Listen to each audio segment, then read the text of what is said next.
There's some new developments in the still unsolved case of JonBenet Ramsey. But is this real? We got the letter. Let's take a look. Pascal. What's up, y'all? It's your boy Pascal back at it again with another pop-up video. Be sure to follow me on Instagram, TikTok, and on Twitter and Threads.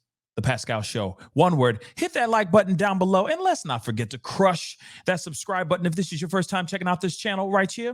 Anyway, we got to jump into this story. This is something very interesting, guys. I'm going to be really honest. As we already know, there was a young girl that was unalived many years ago. If I'm correct, in 1996, JonBenet Ramsey was found in the basement of her family's home, gone. There has been nothing but speculation, theories, questions, a lot of unanswered questions on what actually happened to JonBenet. Who did this to this young girl? I mean, of course, there's been all kinds of crazy speculations and questions and whatnot. But now there's a new piece of information, guys. There's developing information. There's developing news right now, as of the past couple days. They're saying that there is an inmate. There is somebody who has been already locked up that is confessing to the unaliving of JonBenet. And of course, you know, we have to use these code words on this platform. But anyway, we got to look at this article. I find it very interesting. And of course, I got questions. Let's take a look. Okay. So, alarming proximity, P word confessing to JonBenet Ramsey's unaliving, was 13 houses away from her home and made a chilling appearance at her vigil. Okay. So, a suspect in this unsolved unaliving of JonBenet Ramsey had ties to a property just 13 houses away from her home, from her family home, at the time of her unaliving, okay, at the time of her demise, and was spotted at a candlelight vigil for the girl carrying a sealed envelope. Apparently, they're saying that this particular individual, Gary Oliva, okay, this individual right here, let me just back this up so you guys can see a little bit more of his face. Gary Oliva had allegedly a strange obsession of JonBenet, which is very interesting. But he is a convicted P word, okay, who is currently in prison right now as we speak, and he was for years considered a suspect in the demise of the 6-year-old JonBenet, who was found, and I can't say these words, but you can see it right there, okay? But she was found gone, okay, unalive, in the basement of her family's home in Boulder, Colorado on December 26th, just the day after Christmas in 1996. And again, I've said this before, and we've covered this case before. There's a lot of questions that revolve around this. People are still trying to understand what actually happened here. Who did this? The speculation train, okay, has been running crazy. It's gone off the rails for as long as this case even existed. Okay, they've blamed the parents. They've had so many different theories. Okay. But now we're hearing something different, which is very interesting. Could this be another Richard Allen situation? I don't know. But let's take a look at this, shall we? So the 59-year-old has previously admitted to having an obsession with the slain child beauty pageant queen, and has authored a series of confession letters from prison claiming to have unalived JonBenet by accident. So Oliva has never been charged in the case. His DNA was tested in the early 2000s, but it's believed he was not found to be a match for the DNA found at the crime scene. And I feel like that's very important stuff too. Again, is this Gary Oliva losing his mind? Has he lost his marbles? Or is he really confessing the truth? And again, we have one of the letters, which I'm going to be sharing with you guys in just a minute.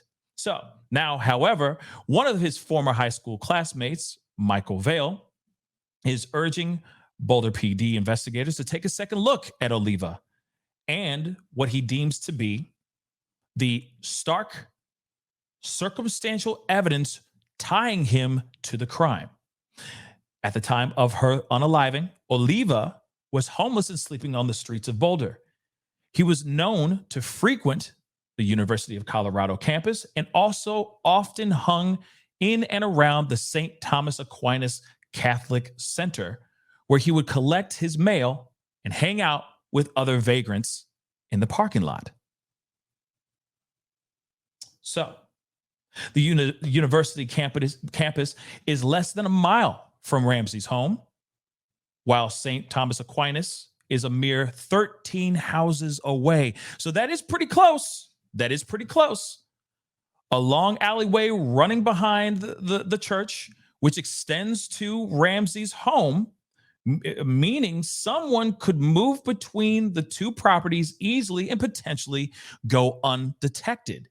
So JonBenet's bedroom window would have also been visible from the alley. She and her older brother, Burke, were known to ride their bicycles down the concealed pathway too. Again, I mean, there's a lot of things there's some connections, but at the same time, there's been a lot of other people that have been thrown up as prime suspects because of their connections as well. Okay, so Vale believes Oliva may have crossed paths with JonBenet weeks or months before her demise, developed an obsession with the young girl, and lurked. I got to use these words, okay? But you can see right here, lurked and surveilled her family, potentially even breaking into the Ramsey home on numerous occasions. In addition to what Vale calls Oliva's alarming proximity to the crime scene, is a phone call he received from him on December 27th, 1996, just hours after JonBenet's lifeless body was found. A distressed Oliva told him through frantic and sharp exhales of breath, "I heard a little girl." Vale pried for more information, but Oliva abruptly hung up the phone. The next morning, after reading about the demise of JonBenet in Boulder in the newspaper, Vale immediately contacted the police to inform them of Oliva's call. However, the tip wasn't immediately followed up on, and Vale wouldn't be contacted by the authorities until 2002. Wow. And that's 6 years, y'all. That's a long time, 5-6 years, you know what I mean? Depending on where and when, what month they actually called him on. But that's crazy, right? Affirming his belief that Oliva was in some way involved in what happened to JonBenet, Vale said, "I wouldn't be talking about this right now if I hadn't got that phone call. That damn phone call convinces me that Gary's involved. I got a phone call 6 hours before it was in the newspaper from someone in Boulder, 13 houses away, telling me that they did this thing." I can't repeat that again, but you heard that there. "I really feel that Gary did this." Now, crazy, guys, okay? To even think that there was allegedly a phone call that Gary Oliva made to a friend or an acquaintance and said, "I did this terrible thing." Then while Vale is trying to get this information from him, like more information, like, what do you mean? Who did you hurt? What person did you hurt? He just hangs up. And then the very next day, this is splattered all over the news, all over. This became national very, very quick. Okay. And of course, it's still an unsolved mystery. It's an unsolved case. Could this Oliva be the guy? I don't know, but let's continue on. There's more. Legendary Colorado detective Smith, who came out of retirement to catch the Ramsey culprit, was the first to name Oliva as a potential suspect in the case. Oliva was previously charged in Oregon for SAing a seven-year-old in 1990, and for attempting to his own mother to death with a telephone cord the following year. So he has a history of violence, clearly. Okay. I mean, obviously, he's been locked up for a reason, right?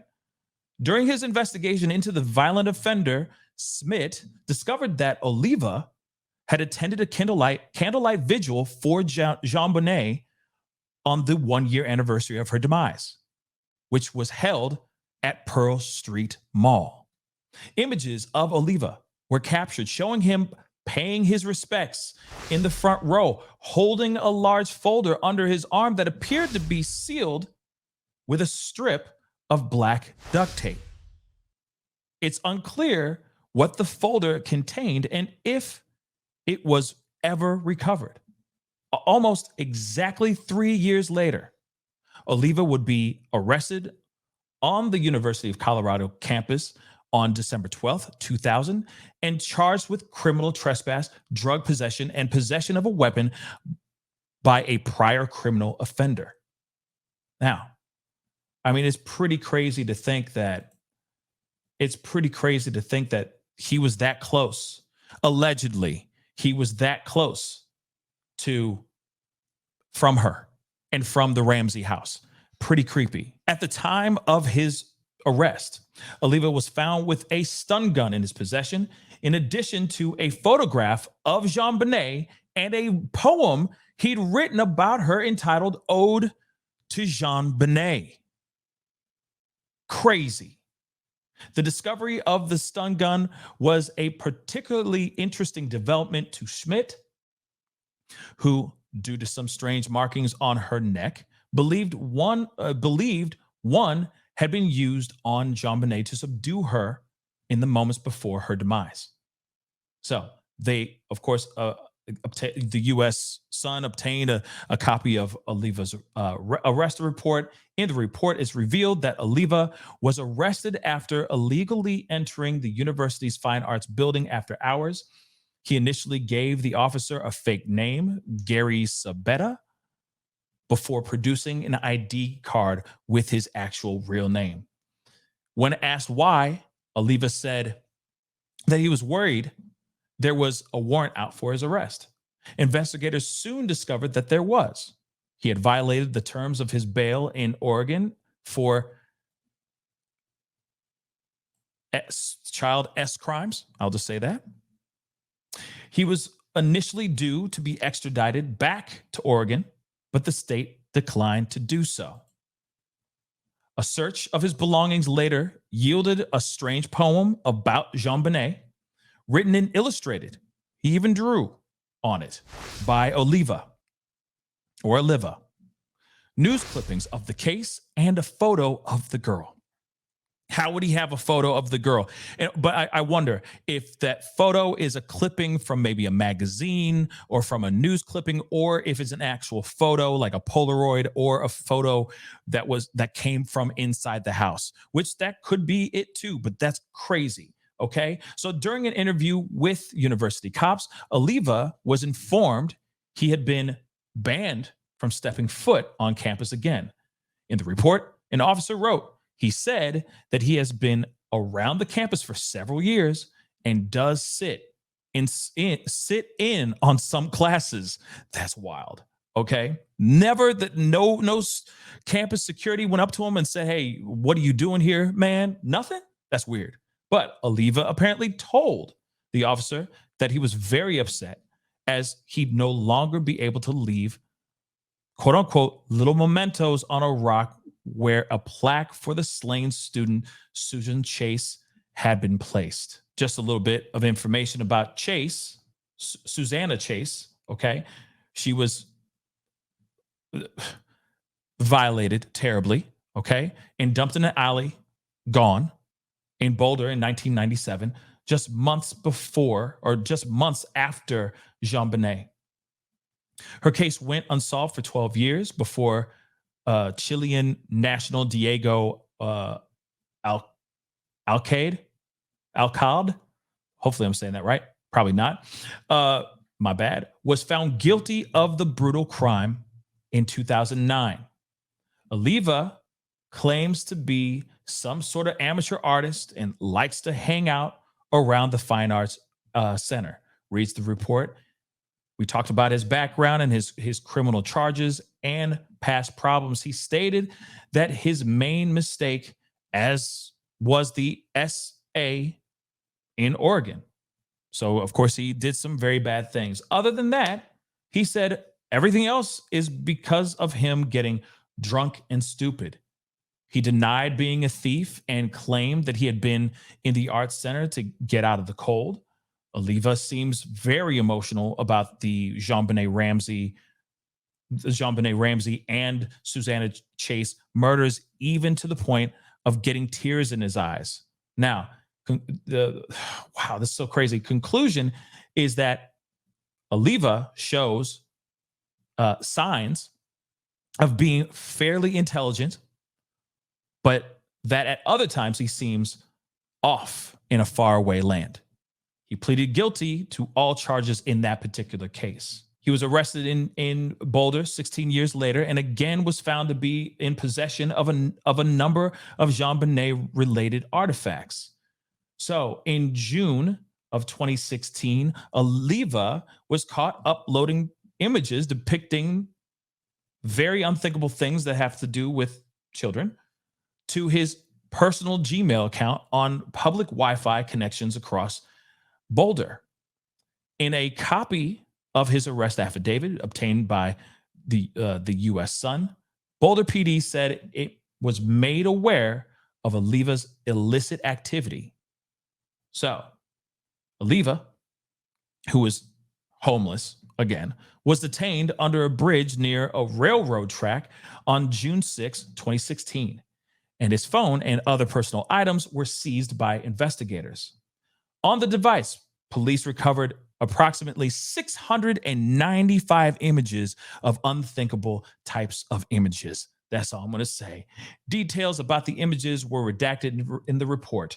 Additionally, there were 335 photos of and relating to JonBenet. Some were regular photographs of her, likely found online, read one of the reports. Of those photos, 19 were images of JonBenet's autopsy, like from photos that had previously leaked to the press in the years past.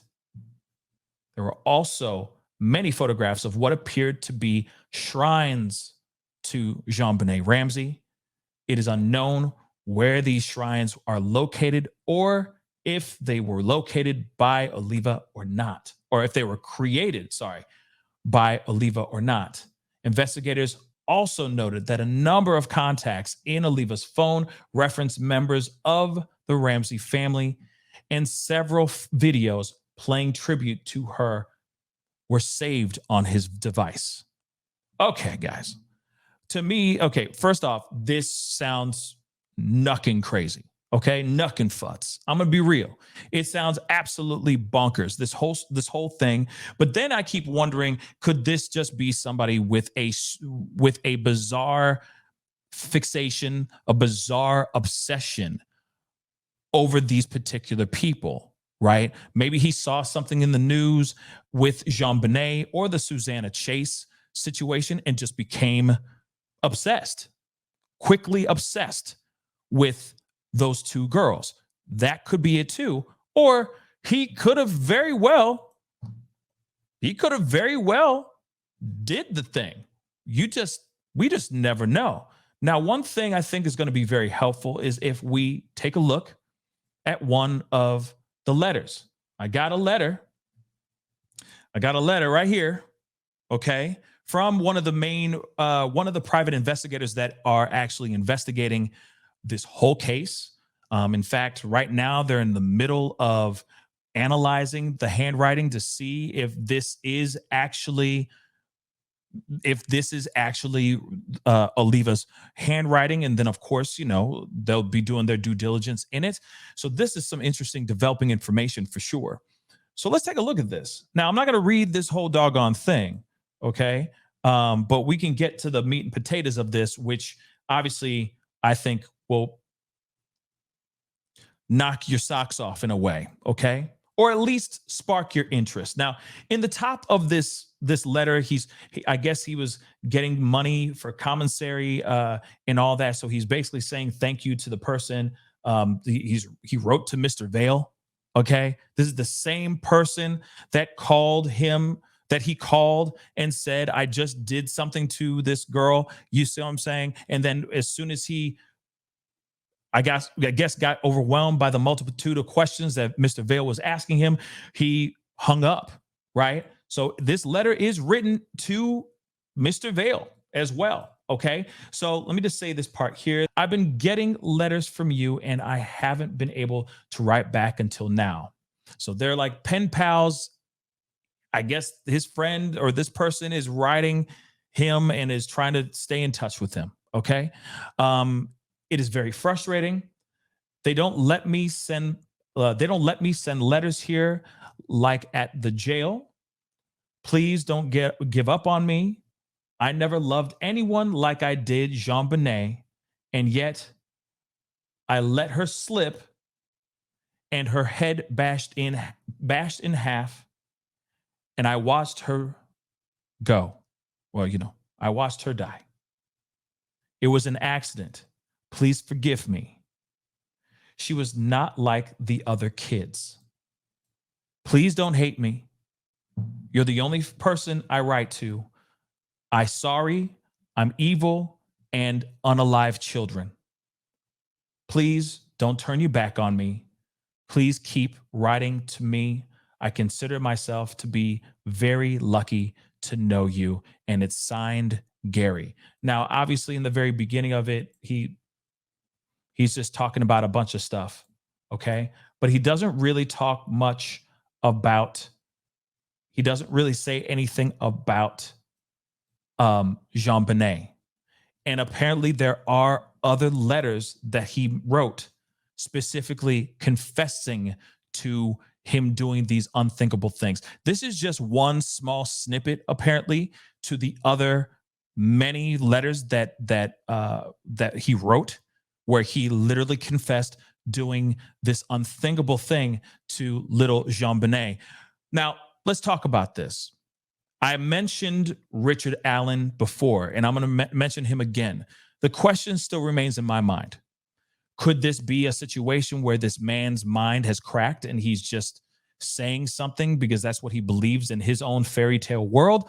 Or is this him actually saying the truth, confessing to something that happened many, many years ago that is still unsolved right now as we speak? To me, this is very interesting. He could have some weird fantasy thoughts in his mind, thinking that he did these things. That could be it. Or he really did this doggone thing and he's confessing over and over and over again in these letters. Now, what I will say is that I'm still waiting to hear back from the private investigator that's involved in this particular case to get some more confirmations on this. They're saying that this is this is what's being alleged. Like, this is one of the letters that's out there that was written by Oliva, saying exactly what I just read to you just a second ago, of him confessing doing this unthinkable thing to young JonBenet. But right now, it's all alleged. As soon as there's more information, as soon as we find out more around this, and they finish analyzing the handwriting and of the many letters that they have, trust me, we will be talking about it here live on the show. But I throw this up to you guys, okay? What say you? What are your thoughts on this? Do you think this is a true confession, an admittance of guilt of doing this terrible thing? Or do you think maybe this man is just a little off and he has just dreamed up his own scenario over this thing? Again, it's pretty wild that they say that he was actually physically at the vigil, paying his respects to someone that he possibly had done something terrible to. That's just crazy. But it does make you wonder about all the things that are still kind of that were found in his possession. The photographs, not the photos on his cell phone, but the actual physical photographs that he had in his possession. Did he break into the house after this tragedy and obtain these photos? Or did he do this beforehand? And maybe he is the guy who did all this. I don't know. I got questions. maybe you guys got the answers. So comment down below. Let me know what your thoughts are. Definitely let me know what you think. Do you think this is another Richard Allen thing where he's just been locked up and, he's just kind of spinning off this planet? Or do you think he actually did it? Comment down below. Don't forget to do that. Also, don't forget to hit that like button down below. Don't forget to hit that subscribe button. Be great to have you a part of the Pascal Show family. Anyways, time to get going. Be good to yourselves. Be good to one another. And I'll see you guys in the next video. This is the Pascal Show. Bye. Pascal. You are now rocking with that dude Pascal. We be going wild.